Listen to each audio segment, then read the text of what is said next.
సాయి గారు సార్, దెయ్యాలు ఉన్నాయని నమ్ముతారా పర్సనల్గా?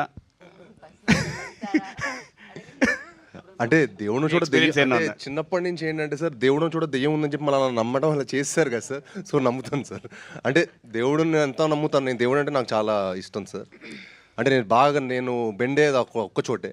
So so yeah I believe it. So మీరు కానీ సాహు గారు కానీ సక్సెస్ టూర్ అయినా ప్లాన్ చేస్తున్నారా? Sir on the way.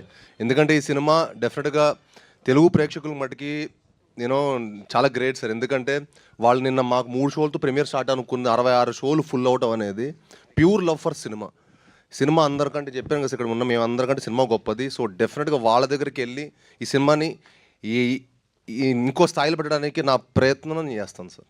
అది జనాల్లోకి వెళ్ళి ప్రమోట్ చేస్తాను sir. Congrats sir, team. Thank you sir. చివరి ప్రశ్న ఇవాళ కార్యక్రమంలో కాదా?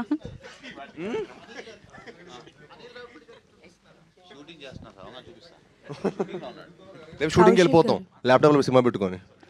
ఓ సారీ, మాది సినిమా థియేటర్లో చూడాలి సార్. థియేటర్లో చూసే సినిమానే మాది. కౌశిక్ గారు స్ట్రైట్ ఇక్కడ. హలో అండి. హాయ్ అండి. First of all congratulations team మొత్తానికి కూడా చాలా బాగుంది.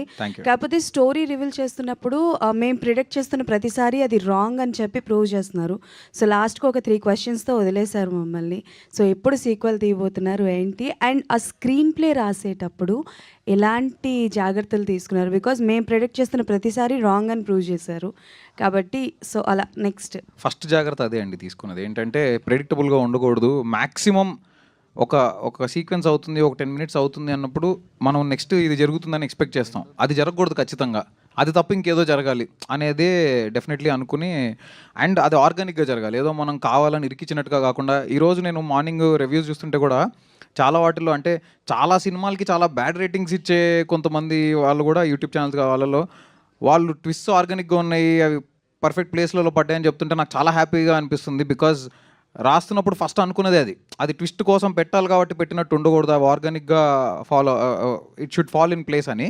సో మాకు ఇప్పుడు సెకండ్ హాఫ్, నేను యాక్చువల్లీ థియేటర్ విజిట్కి వెళ్ళినప్పుడు కూడా కలుస్తున్న వాళ్ళందరూ సెకండ్ హాఫ్ ట్విస్ట్లు అదిరిపోయినాయి అంటే ఓ నైస్ ట్విస్ట్లు కనెక్ట్ అవుతున్నాయి అయితే. బికాజ్ ఇలాంటి సినిమాల్లో అవి కనెక్ట్ అవుతూనే వర్కౌట్ అవుతాయి కదా. సో మాకు వస్తున్న రెస్పాన్స్ని బట్టి మాకు అర్థమైంది అది. We are very very happy for that. Yeah.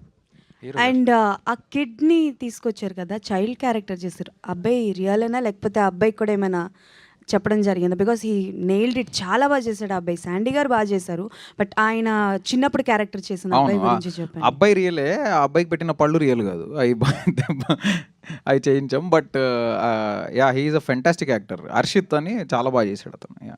Hero గారు సార్, సినిమా మీ ఫాదర్ సురేష్ గారు చూడడం జరిగిందా? ఏంటి ఆయన రెస్పాన్స్ ఏంటి, ఎలా రియాక్ట్ అయ్యారు? అఫ్కోర్స్ సార్ చూశారు. ఆయన చాలా చాలా హ్యాపీ. అదే అన్నారు, కాంచన ఇవన్నీ చూసినప్పుడు నాకు ఎంత హ్యాపీనెస్ ఇచ్చిందో. అందులో కూడా తెలుగుండ లారెన్స్ గారి క్యారెక్టర్ రాఘవ అనమాట. ఇందులో కూడా రాఘవ అని ఉంది. ఇది డెఫినెట్గా ఇప్పుడు అదే అంటున్నారు, నార్మల్గా ఇప్పుడు ఇంకా నీకు చాలా మంచి రేటింగ్స్ వచ్చాయి. కాంచన చాలా వేరే స్థాయిలో వెళ్ళింది. అప్పుడు ఈ సినిమా ఫస్ట్ షో నుంచి యూనో మంచి సింగిల్ స్క్రీన్స్లో కానీ అన్ని చోట్ల డెఫినెట్గా ఆడియన్స్ చాలా బాగా ఎంజాయ్ చేస్తారు.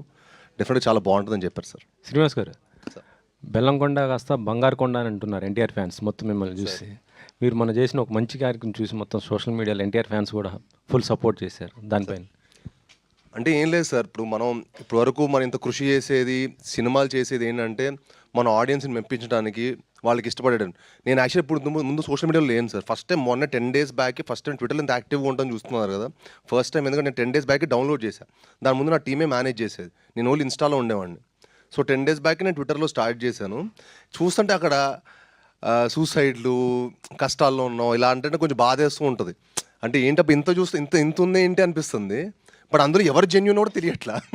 ఇప్పుడు నిజంగానే ఎవరు నిజంగా హెల్ప్ కోసం, ఎవరికి నిజంగానే హెల్ప్ అవసరం, ఊరికే ఫైనాన్షియల్ హెల్ప్ కావాలంటారు, అది కావాలి ఇది కావాలని చెప్పి కంటిన్యూస్ మెసేజ్లు కొడుతుంటే నేను అది చేసినప్పుడు నాకు చాలా మెసేజెస్ వస్తున్నాయి. బట్ ఏది జెన్యూన్ అర్థం కావట్లా. But if they somebody has an problem, మనం ఒక్కొక్క చేయడంలో తప్పలేదు అనిపించింది సార్. మన అందరం ఎప్పుడొకప్పుడు ఎవరో ఒకరికి సాయం అవసరం వస్తుంది. అండ్ మనందరూ ఒక చేసి డెఫినెట్గా అది హెల్ప్ అవుతుంది అందరికీ. అటు నుంచి ఎన్టీఆర్ నుంచి అన్న రియాక్షన్ అట్లా వాళ్ళ వైపు నుంచి? అయ్యో తెలియదు సార్, నాదేం రాలేదు సార్. అంటే అన్న నాకు చిన్నప్పటి నుంచి క్లోజ్. నేను 10 years నుంచి నేను ఒక సాలిడ్ కావాల్సిన రేంజ్ హిట్ కొట్టేందుకు నేను ఎప్పుడు బయటకు వెళ్ళడం మానేశాను సార్. నేను నా పని, ఆఫీసు, ఇల్లు తప్ప నేను బయటకు వెళ్ళడం మానేశాను. తక్కువ నా క్లోజ్ ఫ్రెండ్స్. ఎందుకంటే నేను సాలిడ్ కొట్టిన తర్వాతే but I'm very happy sir. ఇప్పుడు అన్ని వైపులో నాకు లాస్ట్ 2 సినిమాల నుంచి చాలా మంచి పేరు వస్తుంది. సాయి గారు, మీరు అంతకుముందు యాక్షన్ సినిమాలు చాలా చేశారు, చాలా సినిమాలు చేశారు, బట్ ఈ సినిమాలో కొంచెం ఎమోషన్ బాగా చేశారనే పేరు వస్తుంది. అది మీ వరకు రీచ్ అయిందా? ఎలా ఉంది అది ఫీలింగ్? ఎస్ సార్, చాలా చాలా హ్యాపీగా ఉంది సార్. యాజ్ ఎ పర్ఫార్మర్గా ప్రూవ్ చేసుకుందాం మనం కొన్ని సినిమాలు చేస్తూ ఉంటాం కదా సార్, అన్ని రకాల జానల్ సినిమాలు చేయాలని నాకు ఇష్టం. సో ఈ సినిమా యాజ్ ఎ పర్ఫార్మర్గా ప్రూవ్ చేసుకోవాలని నాకు కౌశిక్ వచ్చి కట్ చెప్పాడు. పర్ఫార్మెన్స్ చాలా స్కోప్ ఉందని ఈ సినిమా చేశాను sir. And next Tyson Naidu హైందవ అని చెప్పి ప్రాపర్ టు కమర్షియల్ బాక్స్ ఆఫీస్ని షేక్ చేసే సినిమాలు వస్తాయి సార్.